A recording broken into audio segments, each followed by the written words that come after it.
हमें एपिसोड की शुरुआत में वही बच्ची दिखाई जाती है जिसकी गोकू ने जान बचाई थी। वो उससे पूछती है कि आखिर तुम इतने ज्यादा स्ट्रॉन्ग कैसे हो, क्योंकि हम दोनों की एज तो सेम ही है, पर तुमने उस पूरी आर्मी को अकेले ही हरा दिया था। तब गोकू बताता है ये सब ट्रेनिंग का नतीजा है, पर वो एक छोटी बच्ची ही थी, उसे ट्रेनिंग का मतलब भी नहीं पता था। अब गोकू खुद कंफ्यूज हो गया था कि वो उसे ट्रेनिंग का मतलब कैसे बताए, पर तभी वो बोलती है जाने दो, मैं बस तुम्हें शुक्रिया कहना चाहती हूँ कि तुमने मेरी जान बचाई। पर वो तभी नोटिस करती है कि गोकू के कान राउंडेड नहीं है। फिर वो पूछती है कि आखिर तुम हो कौन और तुम्हारी रेस क्या है। तब गोकू बता देता है कि वो एक सेयन है, और वो बच्ची कंफ्यूज थी क्योंकि इसने आज तक इस रेस के बारे में कभी नहीं सुना था। तो वो और डिटेल मांगती है कि तुम आखिर कौन से वर्ल्ड से हो। और अब सुप्रीम काय और गोकू कंफ्यूज हो चुके थे कि वो उसे क्या बोले, क्योंकि वो उसे सच तो नहीं बता सकते थे। तब ग्लोरिया बोलता है कि ये सेकंड वर्ल्ड से है, और तभी सुप्रीम काय बीच में बोलती है कि तुम भी बहुत ज्यादा बहादुर हो, तुम में इतनी पावर नहीं थी तब भी तुम उन लोगों को बचाने के लिए मैदान के बीच में उतर गई। गोकू बोलता है हाँ, और साथ में बेवकूफ भी। वो गोकू को अपना मुंह बंद रखने के लिए बोलती है। वो कहती है कि अगर वो बम मेरा काम कर जाता तो मुझे तुम्हारी जरूरत नहीं थी।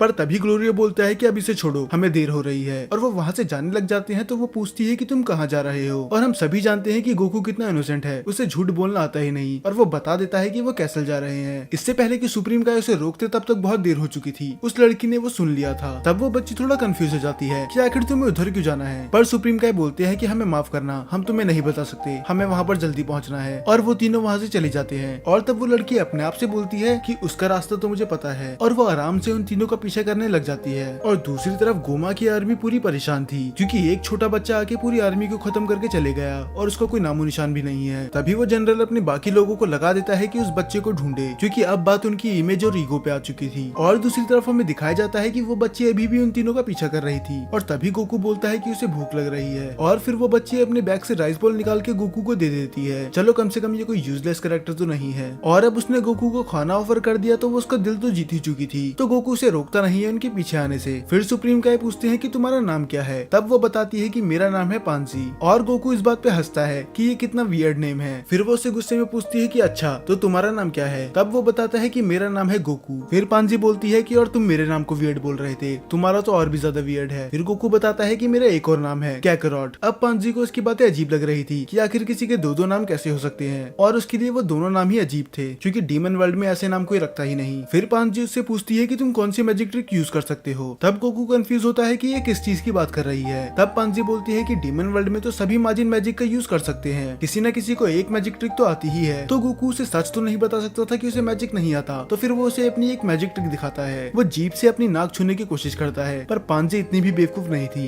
वो बोलती है कि ये कोई मैजिक ट्रिक नहीं है। फिर गोकू बोलता है कि अगर ऐसा है तो तुम ही दिखा दो, और तब पांजी सामने पड़े पत्थर में फोकस करती है, और बहुत ही मुश्किल से वो उस पत्थर को थोड़ा हिला पाती है। इसका मतलब ये भी अभी अनाड़ी है, इसे मैजिक यूज करना अच्छे से नहीं आता। पर गोकू के लिए तो ये भी बहुत बड़ी बात थी। वो उससे इम्प्रेस्ड हो जाता है कि वो ऐसा मैजिक कर सकती है, पर वो बताती है कि मेरी स्पेशलिटी ये नहीं है, मुझे मशीन और टेक्नोलॉजी का ज्यादा शौक है। फिर उसके बाद वो चलना शुरू कर देते हैं। फिर थोड़ी देर बाद वो सुप्रीम काय को देख के बोलती है कि तुम तो एक काय हो ना, क्योंकि जहाँ तक मुझे याद है गोमा के साथ भी एक काय था। तब सुप्रीम काय मुंह फेर के बोलता है अच्छा ऐसी बात है। अब वो उसे कैसे बताए कि वो उन्हीं का छोटा भाई है, क्योंकि अगर ऐसा उन्होंने बता दिया तो ये लड़की उसका मार मार के भरता बना देगी। फिर वो लड़की और सवाल पूछती है कि मुझे तो लगा था सभी काय यहाँ से जा चुके हैं, और तभी मुझे बहुत हैरानी हो गई तुम्हें यहाँ देख के, इसीलिए वो पूछती है कि तुम आखिर इधर आए क्यों हो। और तब सुप्रीम काय बताते हैं कि बस हम घूमने आए हैं। और यहाँ पर पांजी को शक होना शुरू हो जाता है कि आखिर कोई थर्ड वर्ल्ड में घूमने क्यों आएगा, क्योंकि ये तीनों डीमन वर्ल्ड में से सबसे बकवास जगह है। इससे पहले वो और जानकारी निकलवाती ग्लोरी उस पे चिल्ला देता है कि अब तुम अपना मुंह बंद रखो, हम परेशान हो चुके हैं तुम्हारे सवालों से। और थोड़ी सी बहस के बाद वो फिर से चलने लग जाते हैं। फिर एक रास्ते पे वो बताती है कि हमें दूसरा मोड़ लेना चाहिए, यहाँ से शॉर्टकट है। इसका मतलब सच में इसे रास्ता पता है। और उस रास्ते से जाते जाते ही वो गोमा की बेइज्जती करने लग जाते हैं कि डाबुरा चाहे कितना भी बुरा था, पर वो गोमा जितना तो बुरा बिल्कुल नहीं था।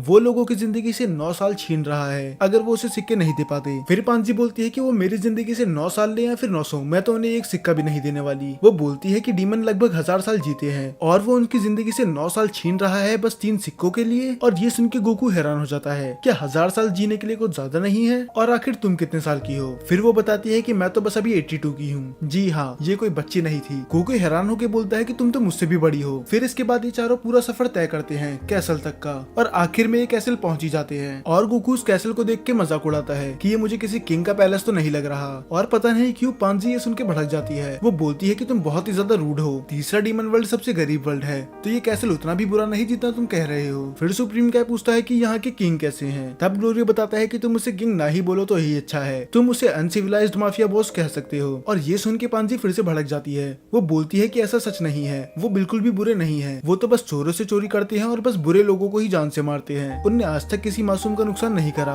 लगता है ये भी किंग के वफादार है। इसके लिए इसके दोस्त डीमन वर्ल्ड तक आ गए और ये यहाँ पे एंजॉय कर रहा है। तब गोमा आके उस औरत को डांटता है कि तुम इमोशंस के साथ उसे स्टोरी नहीं सुना रही, पर आखिर वो डैंडी के साथ इतना अच्छा बर्ताव क्यों कर रहा है। दरअसल इसके पीछे भी एक रीजन है। फिर गोमा बताता है कि ये एक नमेकियन है, तो जब ये बड़ा हो जाएगा तो ये हमारे लिए ड्रैगन बॉल्स बनाएगा, जिसकी मदद से हम और भी पावरफुल हो जाएंगे। तो तुम इसका अच्छे से ख्याल रखो ताकि ये हमारा दोस्त बन जाए। और दूसरी तरफ वो सब कैसल के पास पहुंच ही गए थे।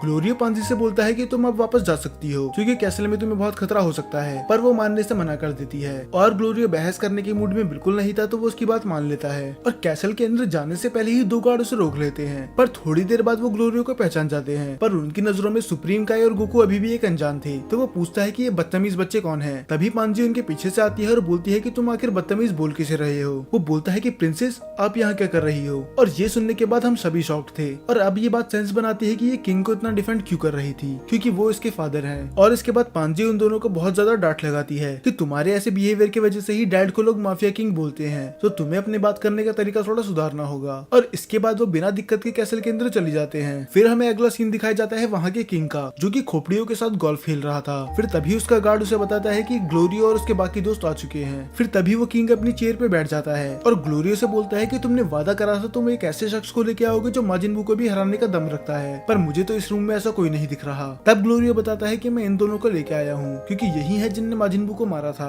पर किंग ये देख के हैरान था कि ये दोनों पिद्दी तो मेरे को नहीं मार सकते, तो ये माजिन बू को क्या मारेंगे। तब सुप्रीम काय बताते हैं कि मैं गोकू जितना पावरफुल नहीं हूँ, मैं बस उसका साथ देने के लिए यहाँ आया हूँ, पर ये मैं गारंटी दे सकता हूँ कि वो गोमा को आराम से हरा देगा। तब पांजी भी अपने डैड को बताती है कि ये झूठ नहीं बोल रहे, क्योंकि इनने मेरी आंखों के सामने ही पूरी गोमा की आर्मी को अकेले ही हरा दिया था। और बस इतना ही नहीं, इनने मेरी जान भी बचाई। पर पांजी अभी भी कंफ्यूज थी कि आखिर उन्हें गोकू से क्या लेना देना है और आखिर उन्हें गोकू को बुलाया ही क्यों है। फिर उसके डैड बताते हैं कि ग्लोरियो ने मुझसे वादा करा था कि वो किसी ऐसे शख्स को लेके आएगा जो माजिन बू को भी हराने का दम रखता है। अब पांजी को सारी बातें धीरे धीरे समझ में आ रही थी कि गोकू इस वर्ल्ड का है ही नहीं। वो बोलती है कि यही रीजन है कि तुम्हारे कान राउंडेड नहीं है। तब वो किंग बताता है कि मैं गोमा को रास्ते से हटा के खुद सुप्रीम किंग बनूंगा और इस तीनों डीमन वर्ल्ड में फिर से पीस लाऊंगा। और वो गोकू से वादा भी करता है कि अगर उसने ऐसा कर दिया तो वो उसकी शादी अपनी बेटी से करवा देगा। ये सुनने के बाद वो अपने डैड पे भड़क जाती है कि आप ऐसा वादा मेरी परमिशन के बिना कैसे कर सकते हैं। और वो लड़ ही रहे थे तभी गोकू बताता है कि वो शादीशुदा है और उसके 2 बच्चे भी हैं। ये सुनने के बाद दोनों ही हैरान हो चुके थे कि क्या तुम्हारी वर्ल्ड में जल्दी शादी हो जाती है। फिर सुप्रीम काय उसे पूरी कहानी बताते हैं कि कैसे गोमा ने उन्हें बच्चा बना दिया और उसके दोस्त को किडनैप करके लेके चले गए। तो हम यहाँ पर बस इसीलिए आए हैं ताकि हम गोमा को हरा के अपने दोस्त को लेके जा सके और इस वर्ल्ड की ड्रैगन बॉल से विश मांग के हम फिर से बड़े हो जाएं। तभी किंग बोलता है कि तुम्हारा दिमाग तो खराब नहीं है, क्योंकि तुम्हें पता है ना कि इसके लिए तुम्हें तामागामी से लड़ना पड़ेगा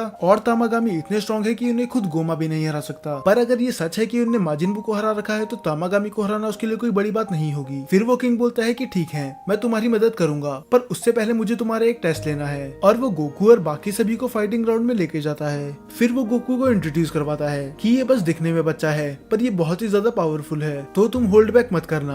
और वो एक रूल भी बताता है कि कोई भी हथियार का यूज नहीं करेगा, क्योंकि वो नहीं चाहता था कि गोकू मर जाए। पर गोकू का तो कुछ और ही मानना था। वो बोलता है कि इन्हें जो यूज करना है करने दो, इससे मेरी अच्छी खासी ट्रेनिंग हो जाएगी। और बैटल ग्राउंड में उतरने के बाद गोकू उनका जो हाल करता है वो देखने लायक था। वो बिना किसी दिक्कत के उन्हें आराम से हरा देता है। यहाँ तक कि हमें सुपर सीएन का भी ग्लिम्स इसमें देखने के लिए मिला था और वो देख के सभी हैरान थे और सुप्रीम का प्राउड। तो जैसा उन्हें प्रॉमिस करा था वो उन्हें प्लेन ला के दे देता है, पर उस प्लेन की कंडीशन इतनी सही नहीं थी और प्लेन के साथ साथ वो उन्हें खाना पानी और बाकी के सामान भी देता है। तब सुप्रीम का किंग से एक और रिक्वेस्ट करते हैं कि शायद कुछ दिन बाद हमारे दोस्त भी यहाँ पर आएंगे, पर उन्हें तो पिन पता ही नहीं है, तो क्या तुम कुछ कर सकते हो। तभी वो अपने एक चेले हाइबिस को बुलाता है जो पागलों की तरह इधर उधर डांस कर रहा था। फिर किंग हाइबिस को ऑर्डर देते हैं कि तुम इनके वर्ल्ड में जाके इनके दोस्तों को लेके आ जाओ, पर वो बोलता है कि अभी जाना जरूरी है क्योंकि मुझे तो पार्लर जाना था, इसका पूरा वर्ल्ड खतरे में है और इसे मेकअप की पड़ी है। फिर वो उनके दोस्तों की और उनकी लोकेशन की सारी डिटेल ले लेता है और वो बोलता है कि उसे एक शिप की जरूरत पड़ेगी। इसके बाद गोकू और उसके दोस्त वहाँ से जाने लगते हैं, पर पांजी भी उनके पीछे आ जाती है। किंग उसे रोकने की बहुत कोशिश करते हैं पर वो सुनती ही नहीं। वो बोलती है कि ये शिप कितनी खराब हो रखी है, क्या होगा अगर इसने बीच में काम करना बंद कर दिया, और आप जानते ही हो कि मैं कितनी बेस्ट मैकेनिक हूँ। और गोकू भी किंग को दिलासा देता है कि मैं इसका पूरा ख्याल रखूंगा।